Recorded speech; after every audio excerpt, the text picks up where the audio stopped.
ఎవరినో ఎక్కడో మనం ఇన్స్పిరేషన్గా తీసుకోవాల్సిందా. మీరే కాదు, మీరు కూడా ఇన్స్పిరేషన్గా తీసుకోవాలి. నేను అడ్వకేట్గా ప్రాక్టీస్ చేస్తున్నానా ఇవన్నీ నేను చేయను, కుటుంబం తల్లి. బట్ ఈరోజు నన్ను ఇక్కడ పిలిపించి నేను కూడా మోటివేట్ అయ్యానన్నమాట మేడం గారు. I don't know she is ఏంటంటే masters PhD. Now she is studying law. I know it. ఆవిడ PhD చేశారనే నాకు. సో మనం కొంచెం నేర్చుకోవాలి, అంటే సిద్ధించుకోవాలన్నంత వద్దులే కానీ మనకి నేర్చుకోవాలి. ఓకే, సరే. నా పేరు వచ్చి జనకుమారి. నేను బ్రైట్ స్టూడెంట్ని కావచ్చు. ఫస్ట్ మా తల్లిదండ్రులకు నమస్కారం చెప్పి నేను అసలు పర్సనల్గా స్టార్ట్ చేయాలి. మీరు నేర్చుకోండి ఆ విషయం. మా తల్లిదండ్రులకి ఫస్ట్ నమస్కారం. మా నాన్నగారు నన్ను అయితే 10th క్లాస్ వరకే చదివించారు. 10th క్లాస్ వరకే చదివించారు. ఆడపిల్లలు బయటకు వెళ్ళకూడదు. ఆయన ఎంప్లాయీ, బట్ ఆడపిల్లలు బయటకు వెళ్ళకూడదు. నేను ఎందుకు మీకు నా సంగతి చెప్తున్నానంటే, మీకు తెలియనియే కాదు, సెలవు ఇస్తే అన్నీ తెలిసింది. బ్రెయిన్ మామూలు బ్రెయిన్. మా గురించి చెప్తే కొంచెం మోటివేషన్గా ఉంటుందని మా గురించి చెప్తున్నారు. మా నాన్నగారు నన్ను ఎంతవరకే చదువుకునేటప్పుడు మహా అల్లరి లేదు. ఎంత అల్లరి అంటే పక్కన కూడా చదవలేదు. ఎవరు కూర్చునేదాన్ని, ముందు కూర్చునేదాన్ని. మా హిందీ మాట్లాడుతున్నారు. నా పేరు జనకుమారి కదా, జనాలు రాయి పెట్టుకోవడానికి చూపించేవాళ్ళు అనమాట. అంత అల్లరి చదివేదాన్ని. ఎగ్జామ్స్ 10th క్లాస్ ఎగ్జామ్స్ దగ్గరికి వస్తుంటే నేను అమ్మకులూరులో చదివాను. మా మాస్టర్లు అందరూ కూడా ఎక్స్పీరియన్స్, ఒక 50 years ఎక్స్పీరియన్స్ టీచర్స్ అనమాట. మా దృష్టి అలాంటి మాస్టర్లు ఉండడం. వాళ్ళు 10th క్లాస్ ఎగ్జామ్స్ దగ్గరికి వస్తున్నాయి. ఈ పిల్లలు మీ అంత శ్రద్ధలు ఉండేవి కదా అప్పట్లో. చదివేవాళ్ళు ఎవరు, ఆడుకునేవాళ్ళు. శుభ్రంగా తిని తల్లిదండ్రులు బాగా ఉండి పెడుతుండేవాళ్ళు. టైం వచ్చి ఆడుకుని ఈవినింగ్ ప్లే టైము, అది ఆవులు 4 o'clock ఆవులు ఇప్పుడే ఇట్లా ఆడుకున్నాము చూసేవాళ్ళు అన్నమాట. అందరూ అంతే లేక అప్పట్లో అంత బాధ్యత వహించి ఉండేవాళ్ళు. సరే, మా మాస్టర్ గారు వచ్చారు. వచ్చి వీళ్ళందరూ ఇట్లా ఆలోచనలు ఉన్న ఆడపిల్లలు, అప్పట్లో ఆడపిల్లలు మగపిల్లలు ఏముండవు. నేను చదువుకుంది ఎప్పుడు 30 ఏళ్ళ క్రితం. అందరికంటే ఆడుకునేవాళ్ళు ఏం తెలిసి వచ్చేది. వీళ్ళు అట్లా ఉన్నారు. ఒక పని చేశారు సార్. నేను జర్నలిజం చెప్పిన మేడం గారు మంచిగా చెప్పారు, నాకు ఉపయోగం లేదు. అయితే అరే, మీలో ఫస్ట్ క్లాస్ వచ్చేవాళ్ళు ఎవరో చెయ్యకండి రా. అందరూ చెప్తున్నారు, మనం చూస్తే చదువు లేదు. సో ఈ రేంజ్లో పనికిరాను. సిగ్గు లేదా ఏంటి? ఫస్ట్ క్లాస్ వచ్చేవాళ్ళు అందరూ చేతులు ఎత్తుతుంటే నేనేంటి ఆడుకుంటూ కూర్చున్నారు. అరే, సెకండ్ వచ్చేవాళ్ళు ఎవరు చెయ్యండి ఎత్తండి రా అన్నారు. ఇంకా లాభం లేదు, నేను సెకండ్ వస్తాను, సెకండ్ చెయ్యొద్దు. మనకి ఎన్ని మార్కులు వస్తాయి? 35 రావాలంటే 20 కొన్ని సబ్జెక్టుల్లో. కొన్ని ఇష్టమైనవి ఉంటాయి, సోషల్, తెలుగు, కొన్ని ఇష్టమైన సబ్జెక్టులు ఉంటాయి. మనకి ఇంగ్లీషు లెక్కలు రావు. ఐదులో నామినల్ అనమాట. వాటిల్లో 70-80 కొడతా లేదు. ఏంటి? ఇష్టమైన సబ్జెక్టులో 70-80 కొడతా. ఎట్లా లేదు. 3rd క్లాస్ వచ్చేవాళ్ళు ఎవరు చేయొద్దా అంటే ఆయన సిగ్గేసారు, ఎవరు చేయట్లేదు. సరే, మన టార్గెట్ ఏంటి? 3 months ఈజ్ దేర్. ఏంటి? ఎగ్జామ్స్కి 3 months ఉంది. వాడు దేవుడా లేడు చెయ్యట్లేదు 2nd క్లాస్ అని ఇటు చూస్తే చదువు లెక్కలు లేదు, ఇంగ్లీష్ రాదు, సబ్జెక్టులు చదవట్లేదు. నేనేం చెయ్యాలి? అప్పుడు బ్రెయిన్ అసలు ఎవరు చెప్పలేను. నేను చెయ్యొచ్చిందే నాకు చెప్పింది. Pass, I have to pass అంటే నేను పాస్ అవ్వాల్సి ఉంది. నార్మల్గా కాదు, 2nd క్లాస్లో పాస్ అవ్వాలి. 2nd క్లాస్ మార్కులు అంటే ఎంత మేడం అప్పట్లో? 50 అవ్వాలి. నేను ఏంటి 20 మార్కులు నాకు వచ్చేది. 20 మార్కులు ఏంటి? నేను 50 ఎలా సాధిస్తాను మ్యాథ్స్లో, లెక్కల్లో? సో అన్ని సబ్జెక్టులకి టైం లేదు. 15 రోజులు 15 నాకు ఎవ్వరు పీరియడ్ చెప్పలా, టైం చెప్పలా. మా నాన్నగారు చెప్పరు. మా నాన్నగారు ఎలా ఉంటారంటే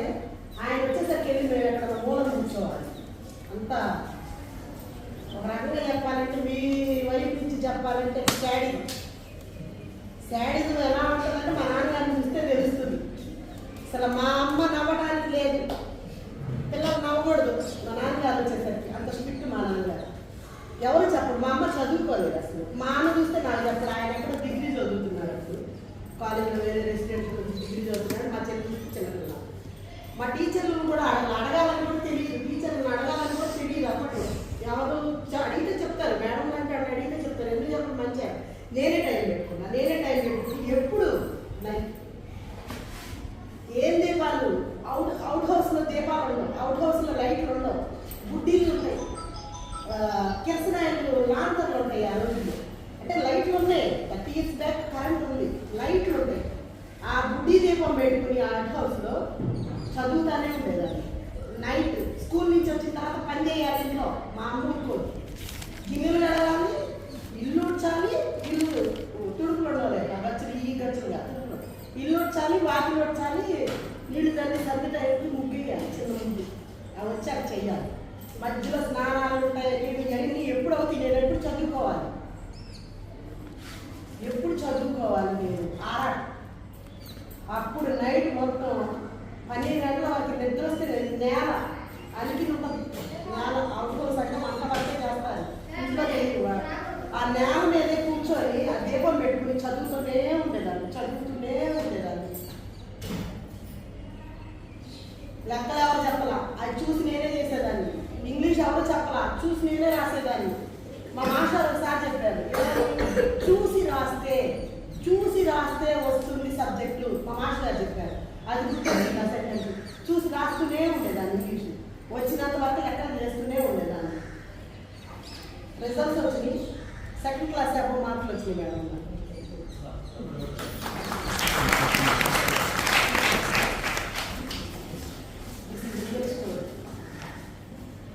తర్వాత పాస్ అయ్యారు కదా, మా నాన్నగారిని అనుకోకూడదు, వేరే కాలేజ్కి వెళ్ళాను.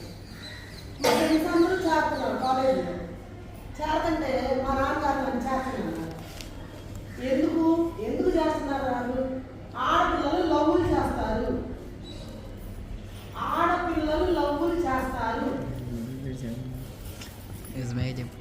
అనేది ఆయన ఉద్దేశం. సో నేను చేర్చను. మా మాస్టర్ గారు ఉన్నారు, మా లెక్చరర్ గారు ఉన్నారు మా ఊళ్ళో. మా మామయ్య మా మాస్టర్ గారిని, ఆయన కాలేజీలో లెక్చరర్. ఎవరు పాస్ అయ్యారు చూసి వాళ్ళందరికీ అప్లికేషన్స్ పంపించేవారు కాలేజీ నుంచి. ఆయనకేమి ఈ రోజుల్లో మళ్ళీ మా కాలేజీలో చేస్తే మాకు బెనిఫిట్ వస్తుంది అనేది లేదు సార్. ఆ రోజుల్లో ఆయన మేడం గారికి మళ్ళీ దాన్ని ఏమంటారు, ఓడి రావడం లేదు, ఇన్స్పిరేషన్. ఆ పిల్లల్లో చదివించాలనే కుతూహలం సార్, కుతూహలం. దాని ఏదో ఓడి వాడతారు, నాకు రావడం లేదు. పంపించారు. ఏంటి, మా నాన్నగారికి ఎవరో పిల్ల ద్వారా పంపించారు. ఈ అమ్మాయి కూడా పాస్ అయ్యింది, 50 ఏవో మార్కులు వచ్చాయి, పాస్ అయ్యింది. పంపిస్తే మా నాన్నగారు ఏం చేశారు తెలుసా, ఆ అప్లికేషన్లో తీసుకుని వాళ్ళని చించేశారు. వెళ్ళాలి కదా, చించేశారు. చించేయగానే నా ఫ్రెండ్స్ అంతా వెళ్తున్నారు కాలేజ్కి వెళ్తున్నారు. నాకు బాగా, చాలా బాగా అన్నమాట. ఐడియా ధైర్యం లేదు మా నాన్నగారిని. ఎందుకు చదివేది మీకు ఇంట్లో కూర్చొని చిన్న పెళ్లి చేస్తా, పెళ్లి చేసుకుని వెళ్ళిపో అన్నారు. ఓకే, మనసులో పెట్టుకున్నా. అది గుర్తుంది నాకు. తర్వాత ఏం చేశారు, మా నాన్నగారు చాలా మంచి వ్యక్తి. ఒక మిషన్ ఆయన టైలర్ని తీసుకొచ్చి ఇంట్లో కూర్చోబెట్టి టైలరింగ్ నేర్పించారు. టైలరింగ్లో నేను టాప్.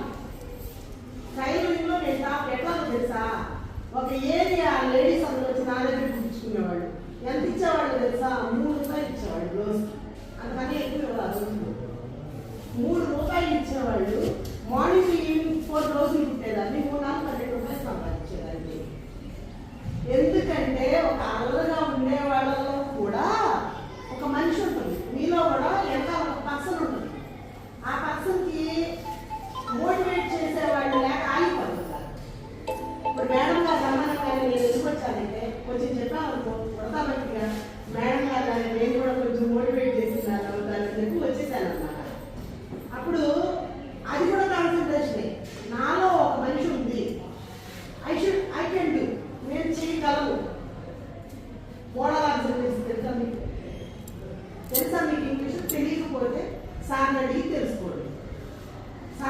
గ్రామర్ తెలుసుకోండి. ఇక్కడ మొదలేసేది మీకు భవిష్యత్తు అంతా పునాదిగా ఉంటుంది అనమాట. ఇంగ్లీష్ గ్రామర్ అనేది ఇంగ్లీష్ అక్కడ నాకు నేను తెలుసుకున్నాను. నేను ఇంత కష్టపడుతున్నా కదా, లాయర్ని తీసుకొచ్చాను, పెళ్లి చేశాను మా నాన్నగారు. నాకు మైండ్లో ఉంది ఏమని, మా సాక్షి చూశారు కదా పేపర్లు, నేను వచ్చి మా వారిని అడిగాను. మా వారిని ఏమన్నా నేను చదువుకుంటాను, ప్రొసీడ్ చదువుతాను, డిగ్రీ కట్టేశాను. డిగ్రీ కూడా నేను ఎక్కడికి వెళ్ళాలా, ఇంట్లో కూర్చొని చదివా. తర్వాత మేడం గారికి మళ్ళీ బిఎడ్ టీచర్లో ఉంటాను. బిఎడ్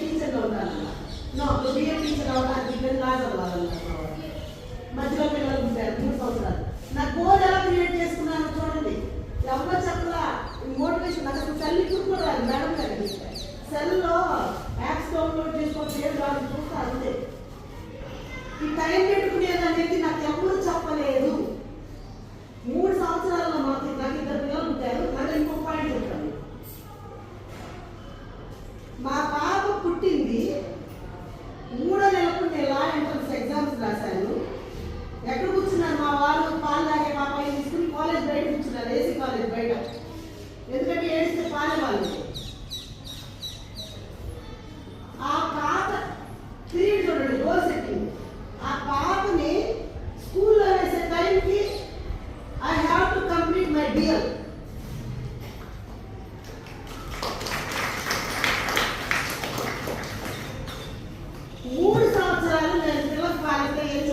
కాలేజ్కి వెళ్ళి అటెండ్ అయ్యి రావాలి, ఏసీ కాలేజ్. డే టైం నా పిల్లలు మా నాన్నగారు చూసేవాడు. మా నాన్న చూశాడు, మా అమ్మ చూడలేదు. మా నాన్నే చూశారు. ఈ పిల్లలు నేను చదివించినందుకు తల్లిదండ్రుల్లో, మీ వెనకాల ఉన్న తల్లిదండ్రుల్లో మీరంటే అంత ప్రేమ ఉంటుంది. నేను ఎందుకు చెప్తున్నానంటే, అందరి పిల్లల పేరెంట్స్ అలా ఉండకపోవచ్చు. కొంతమంది పిల్లల పేరెంట్స్ కఠినంగా ఉంటారు. ఆ పిల్లల్లో కూడా మా పిల్లలు బాగా పెడతారు, మా పిల్లలు ఆ స్థాయికి వెళ్ళాలని ప్రేమ ఉంటుందా మీ తల్లిదండ్రులకి? మీరు చేయాల్సింది ఏంటి? నాలాగా ఆలోచనలుగా అట్లా ఉండటం కాదు. తల్లిదండ్రులకి నేను కూడా చదువుకుంటున్నాను అని ప్రూవ్ చేయాలి, చూపించాలి. చూపిస్తే అప్పుడు మీ తల్లిదండ్రులు బాగా ఎంకరేజ్ చేస్తారు. ఆ 3 సంవత్సరాలు మా అమ్మ చూడలేదండి మా ఇద్దరు పిల్లల్ని మా నాన్నగారు చూసేవారు పనులు. నేను వెళ్ళి ఏసీ కాలేజ్కి వెళ్ళి వచ్చేదాన్ని. ఈవినింగ్ వచ్చిన తర్వాత నేను ఎంత వంట చేయాలి, మాకు పనులు ఉండరు. నేనే వంట చేయాలి, నేనే ఇల్లు శుభ్రం చేసుకోవాలి, అన్నీ నేనే చేసుకోవాలి. పిల్లలు ఏడుస్తుంది. నైట్ చదివేదాన్ని నేను లా సబ్జెక్ట్. నైట్ చదివి మేడం ఒక్క సబ్జెక్ట్ కూడా I didn't fail madam. English రాదు, లెక్కలు రాదు. లా వచ్చేసరికి మ్యాథ్స్ ఉండదు మేడం, అదొక బెనిఫిట్. ఇంగ్లీష్ రాని దాన్ని నేను గ్రామర్ నేర్చుకుంటే డ్రాయింగ్ ఎవరు పాస్ చేస్తాను, ఎక్కడ పాస్ చేయను, చదవాలి. నైట్ టైం చదువుకుంటూ డే టైం 8 మంది సెలెక్టెడ్ ఇన్ ఆర్మీ.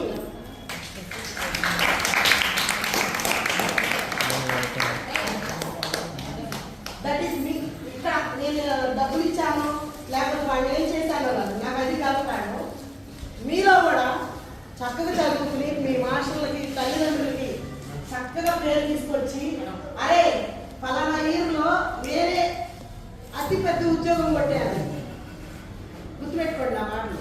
ఒక లాయర్ చెప్పింది అప్పుడు, మోటివేషన్ స్పీచ్ ఇచ్చింది లాయర్. నేను మా క్లాస్లో అందరికన్నా జాబ్ కొట్టాను, అందరికన్నా పాస్ అవ్వలేదు. ఇప్పుడు అందరికీ వస్తున్నాయి పట్టాను మాలాగా. నేను అందరికన్నా మంచి జాబ్ కొట్టాను అనేది గుర్తుపెట్టుకోండి. ఎవరు పెట్టుకోండి మనసులో, ఎంత పెద్ద ఉద్యోగం నేను కొడతాను, ఎంత పెద్ద పొజిషన్కి నేను వెళ్తాను. ఫేర్వెల్ పార్టీలో రాసుకోండి కావాలండి. రేపు మీరు ఎలవేటప్పుడు ఫేర్వెల్ పార్టీ ఉంటుంది కదా, అయిపోయింది అనుకోండి. ఆ మేడం గారికి షేకెండ్ ఇచ్చారు కదా, లాస్ట్ మీ టీచర్స్ అందరికీ షేకెండ్ ఇచ్చారు కదా. ఆ రోజు మనసులో అయిపోయింది.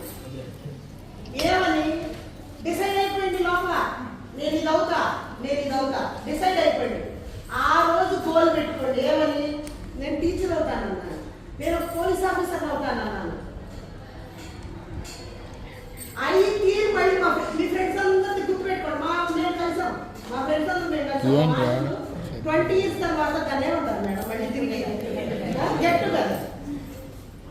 గెట్ టుగెదర్లో ఒక చదువు రాని అమ్మాయి, అల్లరి ఆడతా పాడతా ఉండే అమ్మాయి ఒక అడ్వకేట్ అయింది.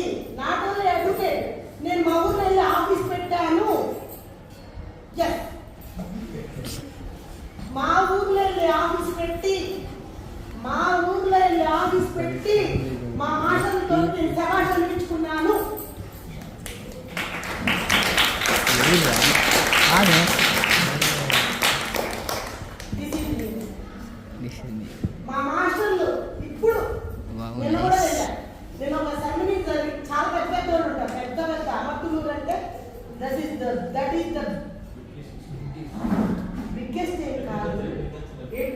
అన్లిమిటెడ్ హక్. అందరు టీచర్లే. టీచర్లను నేను అడగల నమస్కారం వాళ్ళకి. బట్ నేనంటూ రికగ్నిషన్ తెచ్చుకుని మా మాస్టర్తో ఈ అమ్మాయి ఆయన ఇంకా బతికే ఉన్నారు 70 ఏళ్ళు 80 ఏళ్ళ వాళ్ళు. మా స్టూడెంట్ అని చెప్తుంటే నేను సాధించింది చాలా కాదు. 1000 మంది తెచ్చి సిగ్గు తెచ్చుకోవాలి మళ్ళీ. ఇంకా సరిపోదు మనకి దాహం. ఇంకా పిహెచ్డీ చేసే ఓపిక లేదు. కానీ ఇంకా మీలాంటి వాళ్ళని మోటివేట్ చేసి నాకు ఇంకా స్టోరీస్ ఉన్నాయి. ఇంకొకసారి చెప్తాను. మీరు బాగా బాగుంటారు. మీ లైఫ్లో మంచి పొజిషన్కి వెళ్ళాలని జీవిస్తూ నా వల్ల కొంచెం మీ మనసులో ఏమన్నా అరే అన్న మీరు బాధపడకుండా మంచి పొజిషన్కి వెళ్ళాలని కోరుకుంటూ ఇంతతో వెళ్తున్నాను.